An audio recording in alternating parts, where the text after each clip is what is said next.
예, 원래 오늘 우리 수요 예배 시간은 이제 창세기 강해를 쭉 했었는데 이번 주일이 그 추수감사 주일입니다. 그래서 어린이랑 같이 예배를 드리기 때문에 오늘 수요일 날 마태복음 강해를 하도록 하겠습니다. 그 지난 주일에 이어서 그 동방 박사 얘기를 좀 해보겠는데요. 그 요즘은 우리가 다 너무 잘 알고 있어서 동방 박사가 세 사람이라는 증거가 없다는 건 우리가 너무나 잘 알고 있습니다. 뭐 옛날엔 다 동방 박사 다 세 사람이라고 그랬는데, 그래서 옛날에는 찬송가가 동방 박사 세 사람 이렇게 되어 있다가 요번에 찬송가 바뀌면서 가사가 바뀌었죠. 그래서 동방에서 박사들 이렇게 세 사람이란 증거가 없어서 이렇게 바뀌었습니다. 이게 뭐 진작 바뀌었어야죠. 너무 늦게 바뀐 것 같아요. 그런데 그 몇 명입니까? 그럼 세 사람이 아니면 근데 아니라고도 말할 수 없어요. 그냥 모르는 거죠.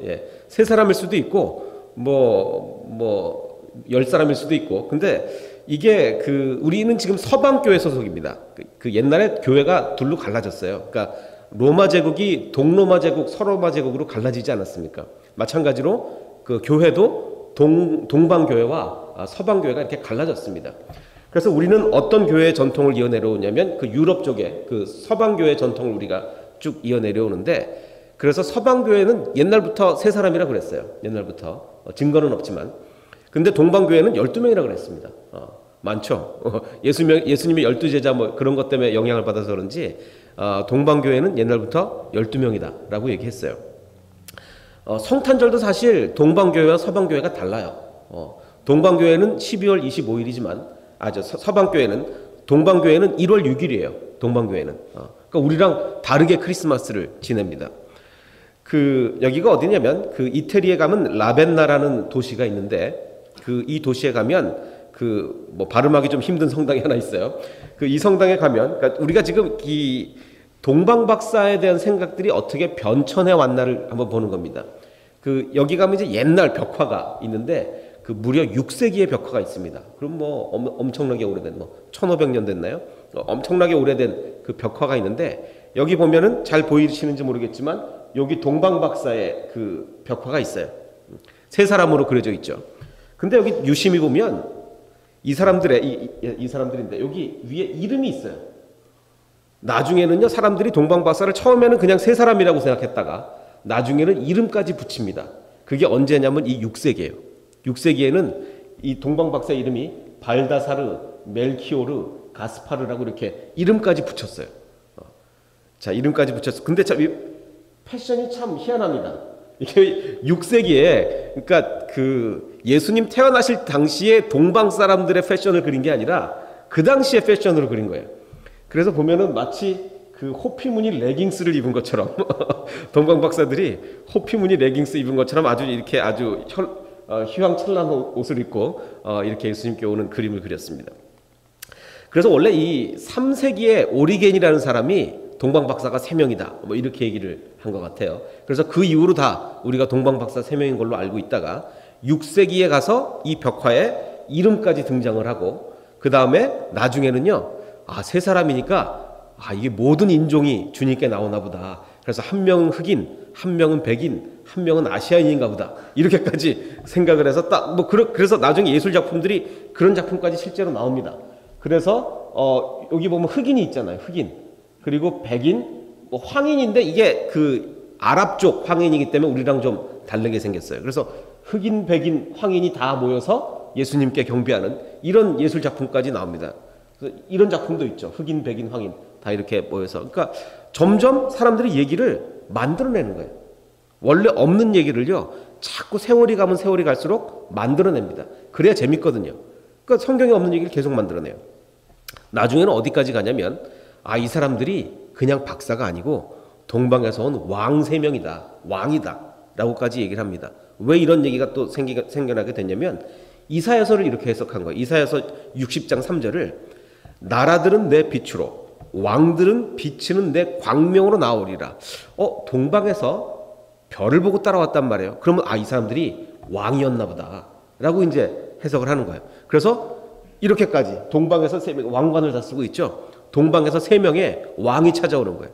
그러니까 이 동방 박사에 대한 생각이 성경에는 달랑 마고스가 왔다는 얘기밖에 없어요.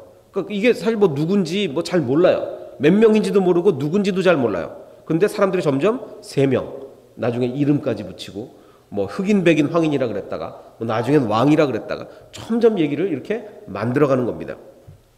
나중에는 어디까지 나오냐면요, 원래는 동방박사 한 명 더 있었다, 뭐 이런 얘기까지 나온 거예요. 그래서 그 네 번째 동방박사 알타반이라는 사람이 있었는데 뭐 얘기를 쭉 들여보면 이렇습니다. 원래는 이 사람이 3명의 동방박사랑 약속을 했어요. 우리 어디서 만나서 같이 유대인의 왕을 경배하러 가자. 그래서 만날 약속 장소까지 다 정해놨었는데 가는 길에 피를 흘리며 쓰러져 있는 사람이 있는 거예요. 그래서 예수님께 드리려고 준비했던 3가지 보석 중에 하나를 이 피 흘리는 사람을 데리고 가서 주인한테 맡기면서 그 루비를 주면서 잘 부탁한다, 이러고 하고 이제 갔습니다. 이거 무슨 얘기가 생각납니까? 선한 사마리아인 얘기 이게 이 얘기 저 얘기 막 합쳐지는 거예요. 자, 그 다음에 갔더니 벌써 3명의 동방박사는 떠나고 없어요. 그래서 혼자서 별을 보고 이제 혼자서 막 찾아갑니다. 간데 벌써 동방박사는 3사람은 간데 없고 예수님도 애굽으로 떠나고 없는 거예요. 벌써 떠난 거예요. 그래서 이 사람도 같이 애굽으로 갑니다.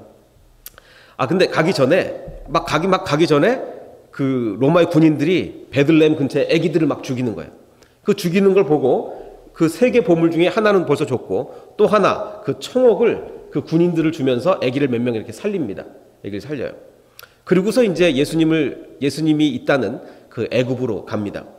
그래서 애굽에서 뭐 30년 이상 오랜 세월을 거기서 막 그 예수님을 찾아다니는 거예요. 예수님 벌써 예루살렘에 와가지고 막 뭐 이러고 있는데, 그래서 나중에 이제 여기서부터 이게 만들어낸 얘기 때문에 한 가지 버전이 있는 게 아니라 여기서 버전들이 막 갈라집니다.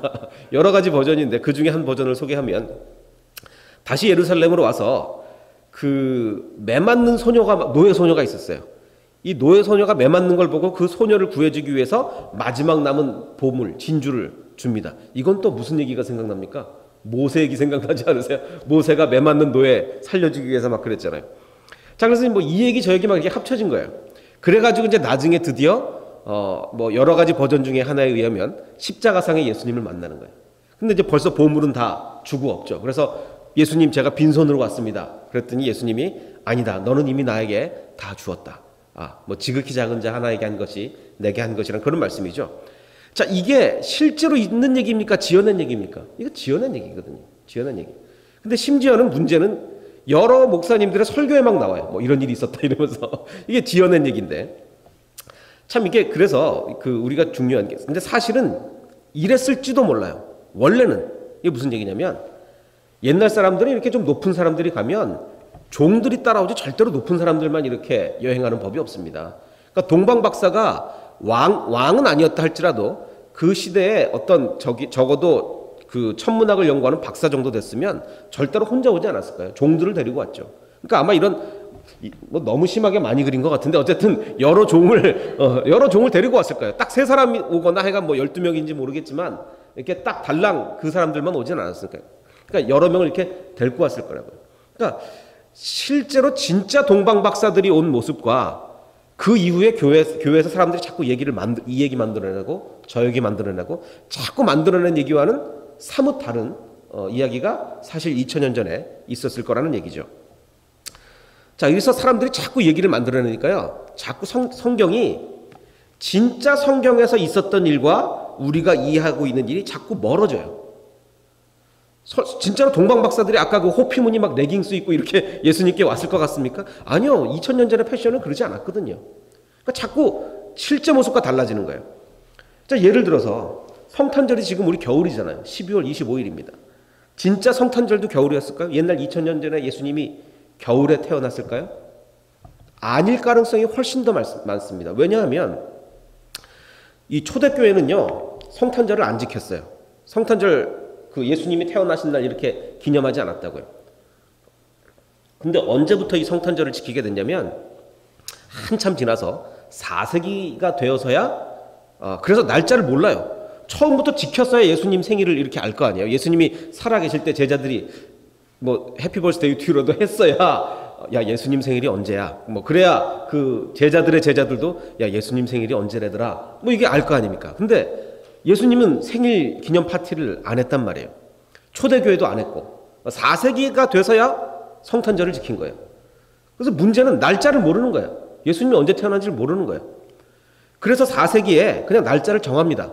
뭐 이날을 예수님 생일로 하자라고 해서 뭐 여러 가지 설이 있는데, 하여간 그 서방교회는 12월 25일, 그리고 동방교회는 1월 6일로 해서 날짜를 그냥 정해서 지키는 거예요.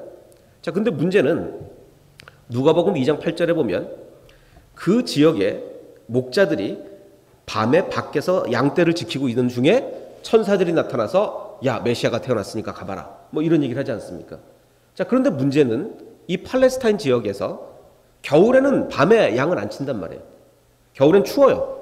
뭐 거기 사막이 원래 낮밤에 기온차가 심하잖아요. 겨울에 참 춥다고요, 밤에. 그래서 겨울에 절대로 밤에 양을 치지 않아요. 그런데 이 목동들은 밤에 양을 치다가 천사를 보고 이제 갓 태어난 예수를 보러 간단 말이에요.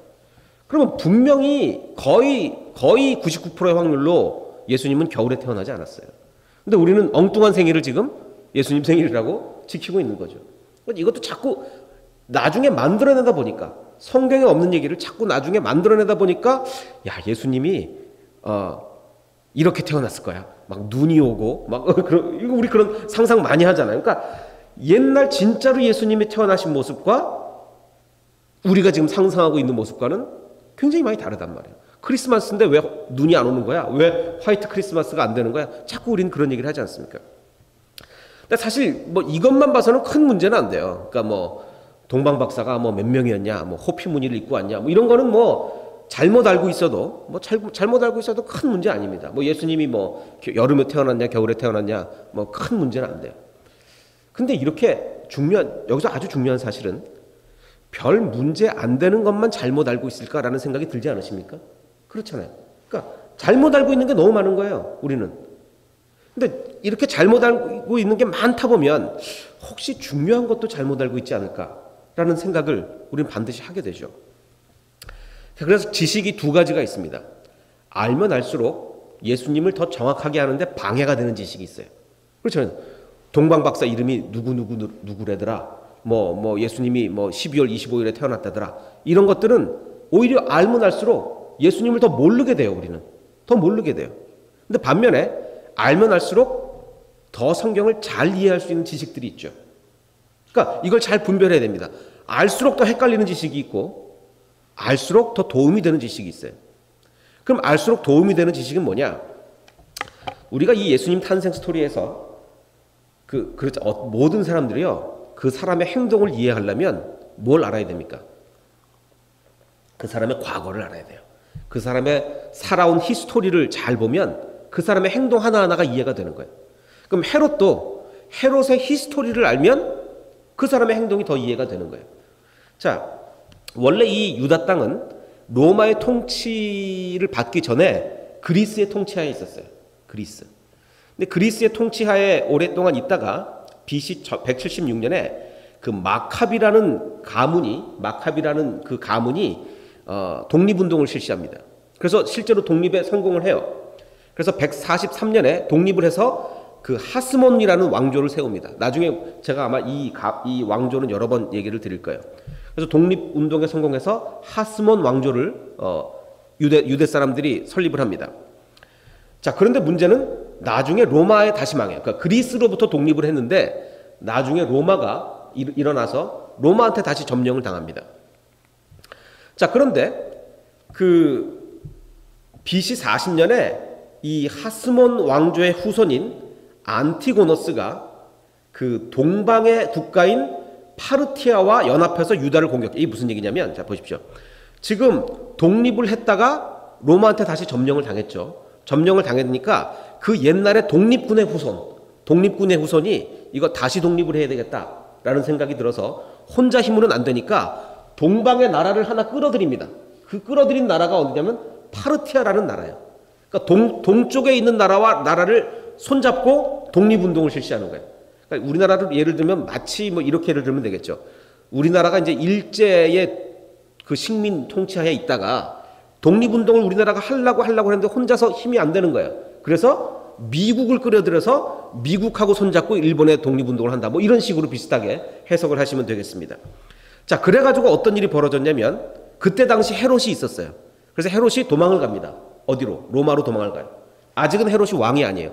왕이 아니었는데 로마로 도망을 갔다가 로마에서 그래 너 유다의 왕 해라. 그래서 유다의 왕을 임명받고 오는 거야. 유다의 왕 하는 대신 걔네들 쫓아버려라. 이렇게 한 거죠. 그래서 헤롯이 방금 얘기한 그 유다와 그 동방의 연합군을 무찌르고 실질적으로 유다의 왕이 됩니다. 무슨 얘기인지 잘 이해가 되시겠죠? 자, 그러니까 이 헤롯의 마음속에는 그들을 물리치긴 했지만 늘 마음속에 어떤 게 걱정인 거예요. 혹시 동쪽에서 또 쳐들어오는 거 아닌가? 동쪽에서 쳐들어와가지고 도망갔다가 지금 살아왔잖아요. 그러니까 혹시 동방 사람들이 유대와 다시 손을 잡고 또 쳐들어오는 게 아닌가라는 그 불안한 마음이 늘 있단 말이에요. 그래서 이 동쪽에다가 막 동쪽에 방어기지를 막 그 설치를 하는 거예요. 건설을 막 하는 거예요. 자, 이런 상황에서 잘 살아보십시오. 그래서 유다와 동방의 연합군에 대단히 민감한 상황에서 누군가 찾아옵니다. 누가 찾아와요? 동방에서 세 사람 아니 모르죠. 동방의 박사들이 찾아오잖아요. 동방의 박사들이 찾아와서 뭐라고 얘기해요? 여기 유다의 왕이 났다면서요. 야, 이건 또 뭡니까? 이건 완전히 또 둘이 손잡고 자기를 밀어내겠다는 얘기밖에 안 되는 거예요. 자기를 밀어내겠다는 얘기밖에. 자, 그러면 안 그래도 동방과 유대의 연합군에 이토록 민감해 있는데 그 상황에서 오니까 헤롯의 이 긴장감과 분노가 대단했을 거라고요. 대단했을 거라고요. 그 분노가 어떻게 표출됩니까? 그게 애기들을 다 죽여버려라.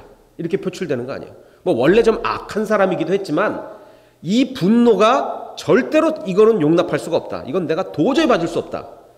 누군지 모르겠으니까 다 죽여. 이렇게 나오는 겁니다. 그러니까 보십시오. 아까 그 우리가 알았던 지식, 크리스마스는 12월 25일이야. 동방의 박사들의 이름은 누구야. 뭐 이런 지식들. 이런 지식은 오히려 우리가 성경을 아는데 방해가 되는 지식이지만 이런 역사적 사실들은 어떻습니까? 오히려 역사적 사실들을 알므로써 성경이 더 이해가 되는 거예요. 헤롯이 그래서 정말 분노와 적개심을 가지고 그 베들레헴의 아이들을 죽였겠구나 라는 그 이해가 되는 거죠. 자, 그래서 헤롯이 심히 노하여, 정말 심히 노한 거예요. 심히 노하여 베들레헴과 그 모든 지경에 있는 2살 아래의 아이들을 다 죽이게 되는 거죠. 그러니까 우리가 이런 성경을 이해하는데 도움되는 지식들이 반드시 있단 말이에요. 이걸 알아야 우리가 성경이 더 이해가 되는 거예요. 자, 그럼 몇 명을 죽였을까요? 몇 명일까요? 여러분 여태까지 그냥 몇 명이라고 마음속에 대충 생각을 하셨습니까? 자, 그때 당시 고고학자들의 이제 성경을 이해하는 데 도움되는 지식에 의하면, 도움 안 되는 지식이 아니라 도움되는 지식에 의하면 그 당시에 베들레헴 인구가 1000명 정도였어요. 1000명 정도. 그러면 뭐 그 주변에 얼마만큼 넓은 지역을 아이를 죽였는지 모르겠지만 하여간 베들레헴 지역 정도 생각을 하면 2살 이하는 한 20명 정도 되는 거예요. 그러니까 우리가 생각했던 것처럼 막 몇만 명씩 죽이고 그런 일이 없었던 거죠. 그냥 뭐 아무리 주변을 넓게 잡아도 한 100명, 200명 뭐 내외가 되겠죠. 자, 그런데 이건 이제 고고학자들이 이제 학문적으로 접근을 한 건데 또 전승들은 다릅니다. 막 사람들이 만들어낸 얘기. 사람들이 만들어낸 얘기는요, 성경만 이렇게 딱 보면 되게 많이 죽었을 것 같은 그런 느낌이 확 들잖아요. 야, 엄청 많이 죽었겠구나. 헤롯이 이렇게 화가 났는데. 자, 그래서 비잔틴 전승에 의하면 14,000명이 죽었다고 합니다. 근거는 없어요. 그냥 사람들이 만들어내는 얘기예요. 또 시리아 전승에 의하면 64,000명이 죽었다 그래요. 뭐 어마어마한 거죠. 어마어마한 거. 그러니까 이런 자꾸 전승들을 만들어내는 거예요. 또 어떤 전승은 뭐 144,000이라는 전승까지 있어요. 자, 그래서 방금 얘기 드린 것처럼 우리가 여러 지식 중에 오히려 성경을 아는데 방해가 되는 지식들이 있어요. 방금 우리가 예를 들어서 야, 뭐 14,000명 죽었대더라, 6만 몇 명 죽었대더라, 이런 전승들을 알게 되면 우리가 어떻게 됩니까? 성경을 아는데 오히려 방해가 되는 지식이에요. 아는데 도움이 되는 지식은 정확한 고고학적 사실들, 그리고 역사적 사실들, 이것들을 알아야 우리가 성경을 이해한단 말이죠. 또 하나 성경을 이해하는데 아주 중요한 핵심 포인트가 있습니다. 그것은 바로 원어, 히브리어, 헬라에 대한 지식이죠. 근데 문제는 이게 뭐냐면 우리가 알기가 너무 어렵단 말이야. 평신도들은 사실 거의 불가능한 거고, 물론 목회자들도 뭐 다른 저도 사실 이공계통 출신이라 이렇게 어학에 이렇게 뛰어나지 못합니다. 그래서 사실 저도 이 언어에 대한 지식이 대단히 필요함에도 불구하고 뭐 사실 그렇잖아요. 영어를요 대충 알고 해석하면 오히려 이상한 해석이 오히려 나옵니다. 이거 아주 잘하니까 보십시오. 자기가 영어를 대충 알아요. 그래서 해석한 거하고 정말 영어의 전문가가 해석을 했어요. 번역을 했어요. 그러면 누구 번역을 따라야 됩니까? 전문가 번역을 따라야지. 이제 영어 대충 막 해가지고 뭐 한 고등학교 정도 실력 가지고 해석하면 되겠습니까? 안 되잖아요. 고등학생이 웃으면 안 되죠. 예, 미안합니다. 자, 이게 무슨 얘기냐면, 그래서 저도 히브리 헬라를 알긴 알지만 저도 뭐 이렇게 뭐 전문가 수준으로 알지 못한단 말이에요.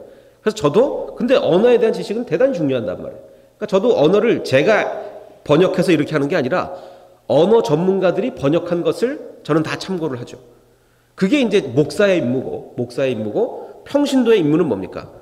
그거를 받아서 목사가 전하면 그것을 잘 이해하고 해석하는 것이 또 평신도의 임무가 되는 거죠. 그러니까 목사의 임무는 언어의 전문가들, 히브리 헬라어의 전문가들의 그 번역한 것들을 저는 잘 받아서 전해주는 게 목사의 임무인 것입니다. 이 원어가 대단히 중요해요. 자, 그 전문가들의 의견에 의하면 이 마태복음에서 아주 미묘한 뉘앙스 차가 있다는 겁니다. 어떤 뉘앙스 차냐면 1장 이제 하나님의 뜻이 이제 이루어지는 건데 1장 22절에 이 모든 일이 된 것은 주께서 선지자로 하신 말씀을 이루려 하심이니. 이게 언제 천사가 얘기한 거냐면 보라 처녀가 잉태하여 아들을 낳을 것이요. 그러니까 천사가 나타나서 처녀가 잉태하여 아들을 낳는 것이 왜 이렇게 된 거냐면 말씀하신 것을 이루려 하려고 이렇게 된다. 그러니까 이거 굉장히 중요합니다. 잘 들어두십시오. 이루려 하십니다. 그럼 저절로 그냥 이루어지는 겁니까? 아니면 하나님이 적극적으로 개입해서 이루어지게 만드는 겁니까? 이루어지게 만드는 거잖아요. 그냥 저절로 이루어지는 게 아니고. 자, 두 번째. 천사가 이제 애굽으로 피신하라 그래서 예수님이 애굽으로 피신을 한 다음에 나중에 헤롯이 죽고 나자 다시 불러내십니다. 그렇죠? 그때 애굽으로부터 내 아들을 불렀다 함을 이루려 하심이라. 이것도 하나님이 적극적으로 개입해서 이루게 만드는 겁니까? 그냥 이루어지는 겁니까? 이루게 만드는 거잖아요. 이루게 만드는 거예요. 세 번째, 또 이제 결국은 이제 나사렛에 가서 살게 되는데 이 역시 선지자로 하신 말씀에 나사렛 사람이라 칭하리라 하심을 이루려 함이다. 이것 역시 적극적으로 개입해서 이루게 만드는 거죠. 자, 그래서 계속해서 지금 마태복음은 계속 이루려 함이라 라고 강조합니다. 그래서 적극적이고 능동적으로 하나님이 역사를 하시는 거예요. 자, 근데 한 군데 다르게 표현된 데가 있어요. 거기 어디냐면 지금 베들레헴의 아이들이 죽었잖아요. 정말 슬픈 일 아닙니까? 자, 이거는 예언된 일일까요? 예언이 안 된 일일까요? 베들레헴의 아이들이 죽었어요. 예언된 일입니까? 예언이 안 된 일입니까? 예언이 된 거예요. 예언이 됐는데 이에 선지자 예레미야를 통하여 말씀하신 바 잘 보십시오. 크게 통곡하는 소리가 들리니 라헬이 자식이 없으므로 위로받기를 거절하였도다 함을 이루려 함이니라. 입니까? 이루어진 겁니까? 이루어진 거예요. 이거 굉장히 다릅니다. 별 차이 아닌 것 같아도 이거 한국말만 다른 게 아니라 헬라어를 연구하는 사람들이 강력하게 주장하는 것들이에요. 아까는 이루려 함이다. 적극적으로 능동적으로 이루는 거예요. 근데 이거는요 똑같이 예언된 건데 이루어지는 거예요. 왜 그럴까요? 왜? 자, 보십시오. 우리가 이렇게 생각할 수 있을까요? 하나님이 예언을 이루기 위해서 애들 막 죽이는 거예요. 이게 가능한 일입니까? 이건 하나님의 성품상 그게 가능한 일이 아니잖아요. 예언은 됐어요. 아이들이 죽긴 죽어요. 근데 이거는 이루어지는 일이지 하나님이 이루시는 일이 아니에요. 그 차이를 아시겠죠? 물론 이런 예를 들어서 지금 제가 연필 하나를 이렇게 떨어뜨립니다. 이 연필 하나 떨어지는 것까지 하나님의 뜻이 아니면 이루어지진 않아요. 그런 의미에서라면 모든 것이 하나님의 뜻이지만 하나님이 적극적으로 개입해서 능동적으로 이루게 하느냐 이루어지느냐는 전혀 다른 얘기거든요. 전혀 다른 얘기예요. 이것이 최근에 한국에서 대단히 문제가 됐습니다. 왜 그렇습니까? 자, 하나가 더 있어요. 참, 그 얘기하기 전에 유다가 예수님을 팔고 나서 어떻게 합니까? 자살을 하죠. 자살을 했습니다. 이런 유다의 행동, 예수님을 팔고 나서 막 자살하고 이런 게 예언이 된 걸까요? 안 된 거예요? 예언이 됐어요. 예언이 됐는데 이런 과정을 하나님이 이루려 하셨을까요? 이루어졌을까요? 여러분 여태까지의 그걸 추론해서 한번 생각해 보십시오. 이건 이루어진 겁니까? 이루려 하심입니까? 이거 이루어진 거예요. 이루어진 거예요. 하나님 적극적으로 유다한테 막 개입해서 막 해가지고 막 자살하게 만들고 아니죠. 아니죠. 이루어진 겁니다. 이루어진 거예요. 자, 한국의 어떤 대형교회 장로님이 식민지배와 일제 식민지배와 6.25는 하나님의 뜻이었다 그랬어요. 하나님의 뜻이었다. 하나님이 그렇게 하신 거다. 이거 맞는 얘기입니까? 틀린 얘기입니까? 완전히 틀린 얘기입니다. 하나님은 6.25와 식민지배를 이루게 하셨을까요? 이루어졌을까요? 이루어진 거예요. 그럼 말을 바꿔 말해서 하나님은 일제 식민지배가 있을 거라는 것을 아셨을까요? 그 이루어지기 전에 아셨을까요? 몰랐을까요? 아셨죠. 또 6.25도 아셨어요. 다 아셨어요. 그럼 하나님이 6.25가 일어나서 수많은 사람들이 죽게 막 그렇게 만드신 겁니까? 우리의 역사가 그렇게 흘러가야 되기 때문에 이루어진 겁니까? 이루어진 거죠. 이걸 하나님의 뜻이다. 하나님이 그렇게 하셨다. 그러면 성경을 몰라도 너무 몰라서 하는 얘기입니다. 너무 몰라서 하는 얘기예요. 이루어진 거예요. 이루어진 거예요. 내 삶에 참 어렵고 정말 하나님 왜 이러실까? 라는 일들이 종종 벌어집니다. 하나님 정말 왜 이러십니까? 하나님이 그렇게 이루려 하심일까요? 이루어지는 걸까요? 물론 정말 어떨 때는 이루려 하시는 것도 있겠지만 정말 우리 삶에 너무나 비극적인 일들, 우리 살다 보면은 물론 뭐 아주 큰 비극은 안 당하고 살 수도 있지만 어떤 사람의 경우는 너무나 큰 비극을 당하는 사람들이 꽤 있어요. 정말 그 일 때문에 평생을 눈물 지며 살 수밖에 없는 비극들이 우리 삶에 아주 간혹 벌어집니다. 하나님이 그렇게 하신 겁니까? 이루어진 겁니까? 이루어진 거예요. 이루어진 거예요. 우리가 뭐 사랑하는 사람을 잃는다든지 정말 너무나 그런 비극적인 일들, 그거 이루어지는 거예요. 하나님이 이루시는 게 아니라. 하나님은요, 그 베들레헴의 아이들이 죽어나갈 때, 한 명 한 명 죽어나갈 때 하나님의 가슴은 찢어졌을 거예요. 정말 가슴이 찢어집니다. 그걸 보고 하나님의 뜻이다 이렇게 얘기하면 되겠습니까? 6.25 때 수많은 사람들이 죽어갈 때 하나님의 가슴은 정말 무너져 내렸을 거예요. 그걸 보고 6.25는 하나님의 뜻이다 이러면 되겠습니까? 안 되죠. 그건 이루어진 거지 하나님이 이루게 하신 게 아니에요. 우리는 그 하나님의 아픈 마음을 이해해야 됩니다. 우리 삶에 참 어렵고 고난이 닥칠 때 우리보다 더 아파하시는 분이 누군지 아십니까? 하나님이에요. 우리가 사랑하는 사람을 잃었을 때 우리보다 더 아파하시는 분이 하나님입니다. 그걸 보고 하나님이 이루게 하셨다 이렇게 말하면 안 됩니다. 그건 이루어진 거예요. 하나님이 우리보다 더 아파하심을 우리가 이해할 때 비로소 우리는 위로를 받을 수 있습니다. 우리 진정한 위로는 어떨 때 옵니까? 정말 다른 사람이 나와 정말 같은 마음으로 아파해주면 그게 위로가 되는 거예요. 나의 아픔을 다른 사람이 나 몰라라 하면 정말로 그게 위로가 되지 않습니다. 나보다 더 아파하고 나보다 더 눈물 흘리는 사람이 있을 때 우리 마음에 그게 위로가 되는 거예요. 그게 누굽니까? 하나님인 거예요.